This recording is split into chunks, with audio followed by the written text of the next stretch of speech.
बिल्कुल नहीं। आपको गौतम गंभीर जैसे लीडर की जरूरत नहीं है, आपको एक ऐसे ईमानदार व्यक्ति की जरूरत है। वो आप भी हो सकते हैं। दिल्ली मेरी नहीं है, दिल्ली आप सबकी है। लेकिन गौतम, यहाँ पे मुझे एक प्रॉब्लम है। देखिए, कोई भी मंच हो, मीडिया का मंच हो या फिर आप जब जनता के बीच में जाते हैं, अपनी खुद भी पब्लिक रैलीज करते हैं, रोड शोज करते हैं, जनसभाएं करते हैं, उसमें आप लोग सब एक दूसरे पर वार करते रहते हैं। तुमने ये नहीं किया, आपने ये नहीं किया, ये नहीं खड़ा किया, वो नहीं खड़ा किया, वो गलत है, वो गलत है। लेकिन आप सोल्यूशंस भी ढूंढते हैं ना।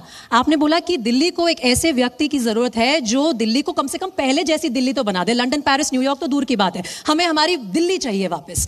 तो ऐसा व्यक्ति सॉल्यूशंस लेके आएगा।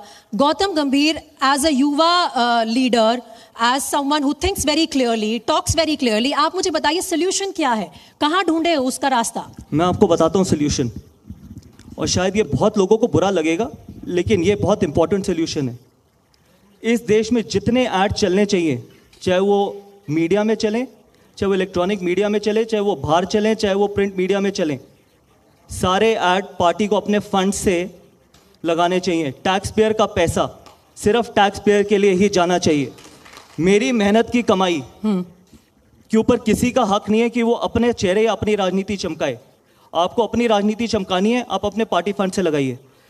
एक ऐसा व्यक्ति बता दीजिए, एक ऐसा व्यक्ति, कोरोना के वक्त में सिर्फ एक ऐसा व्यक्ति था जिसके ऐड चलते थे दिन रात, फ्रंट पेज पे ऐड आते थे न्यूज़पेपर के। वो भी तो राष्ट्रवाद है। आप राष्ट्रवाद की बात करते हैं, राष्ट्रवाद मैं आपको सबसे बड़ी चीज बताता हूं।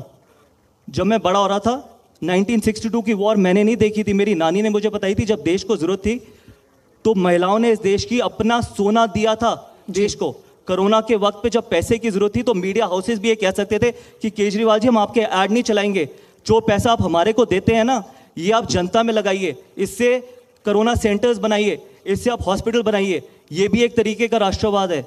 करोड़ों रुपए टैक्स पेयर का सुबह से लेकर रात तक काम करता हूं मैं, और आप लोग भी काम करते हैं, और आपका पैसा सिर्फ ऐड में जाता है। जो आप ये बात करें ना फ्री बिजली की, मैं ये भी एक बहुत बड़ा स्कैम है, और मैं आज आपको समझाना चाहता हूं कैसे।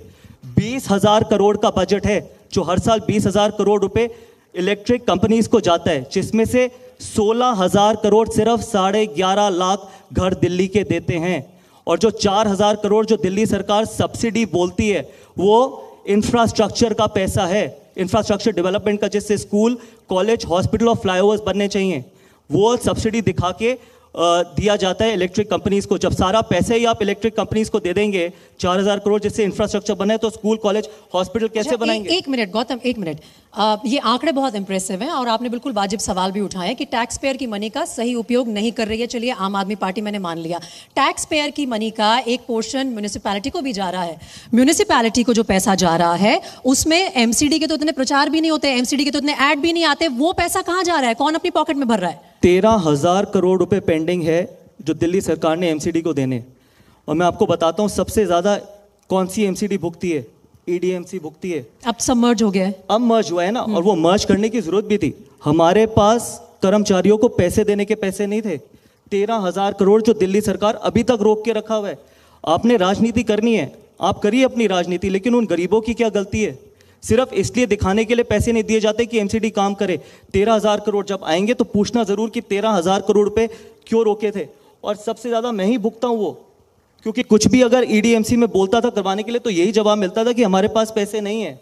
तो आप इमेजिन कर सकते हैं, एमसीडी को अगर आप पैसे नहीं देंगे तो जनता ही भुगतती है। एमसीडी तो भुगतती है, कर्मचारी तो भुगतते हैं, जनता भी भुगतती है। और फिर